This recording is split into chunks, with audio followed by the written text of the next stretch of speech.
Laymen's evangelical fellowship స్థాపకులు దానియేల్ గారు 1958వ సంవత్సరం నవంబర్ 16వ తేదీన చేసిన ప్రసంగము. 2వ రాజులు 4వ అధ్యాయంలో షూనేమీరాలి కుమారుడు చనిపోవుట చూస్తాము. మనమందరము ఒక దశలో చనిపోయాము. మనము మంచి క్రైస్తవులముగా భావించుకుంటాము. మనము సంఘమునకు క్రమముగా వెళ్తాము మరియు బైబిళ్లను చదివాము. అయితే మనము చనిపోయాము. ఎందుకనగా క్రీస్తు యొక్క జీవము మనలోనికి రాలేదు. మనము పశ్చాత్తాపపడలేదు. మనలో విరిగిన ఆత్మ లేదు. మనము జీవాన్ని పొందుకొనలేదు. తన తల్లిదండ్రులను మరియు బంధువులను సంతోషపెట్టిన బాలుడు ఇప్పుడు మరణించాడు. అతడు ఎలీషా పరుపు మీద పెట్టబడినాడు. ఎలీషా పరుపు మీద పెట్టబడుట ఒక దీవెన, కానీ అది జీవము కాదు. అది జీవమునకు హెచ్చించబడగలదు. నీవు సంగమునకు వెళ్ళుచున్నావు మరియు నీవు బైబిల్ చదివి ప్రార్థిస్తావు. నీవు ఎలీషా పరుపు మీద పండుకున్నావు. అయితే నీవు చనిపోయావు. బాలుని శరీరంలో వెచ్చదనము లేదు. అతనిలో జీవము లేదు. అక్కడ కొంచెము వెచ్చదనం ఉండొచ్చు. కొంచెము నీతి, కొంచెము ప్రేమ మరియు కొంచెము సేవ నీలో ఉండొచ్చు. అయితే అవన్నీ ప్రకృతి సంబంధి అయిన మనిషిలో కనుగొనబడును. అక్కడ నీలో సృజనాత్మక శక్తి లేదు. ఎందుకు? నీలో జీవము లేదు. చాలామంది క్రైస్తవ తల్లిదండ్రులు చనిపోయారు. ఆ విధమైన తల్లిదండ్రులు వారి పిల్లలకు సహాయం చేయలేరు. ఇక్కడ షూనేమీరాలు సజీవంగా ఉన్నది. తన కుమారుడు చనిపోవుట ఆమె చూచింది. జరిగిన దాన్ని ఆమె గ్రహించింది. ఆ ఇంటికి జీవమై ఉన్న ఆ బాలుడు ఎంతమాత్రము లేడు.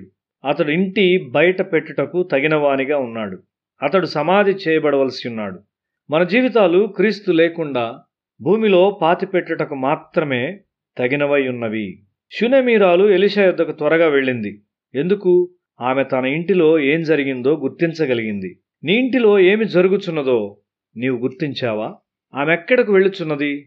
దేవుని వెచ్చదనాన్ని నుండి వెళ్ళిపోయిన బాలుని ఆత్మ తిరిగి వచ్చుటకు ప్రార్థించగల ఒక మనిషి యొద్దకు వెళ్ళుచున్నది. అలాంటి ఒకే ఒక్క మనిషి అందుబాటులో ఉన్నాడు. ఆయనకు ఒక సేవకుడు ఉన్నాడు. సేవకుడు దాన్ని చేయలేడు. అతడు దైవజనుని సేవకునిగా ఉండుటకు తగిన మనిషి కాదు. ఏదేమైనా యజమాని అతన్ని పిలిచి తన కర్రతో అతన్ని పంపాడు. అతడు పరిగెత్తి కర్రను బాలుని మీద పెట్టాడు. ఏమీ జరగలేదు. మనము పాపముల చేత మరియు అపరాధముల చేత చనిపోయాము. మనకెవరు సహాయం చేస్తారు? మేల్కొల్పుటకు ఎవరైనా ఉన్నారా?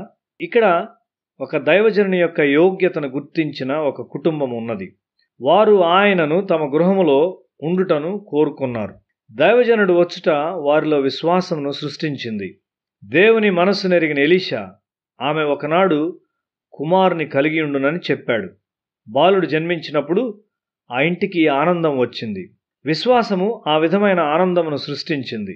బిడ్డ చనిపోయినప్పుడు విశ్వాసము ఆనందమును మరలా సృష్టించగలిగింది.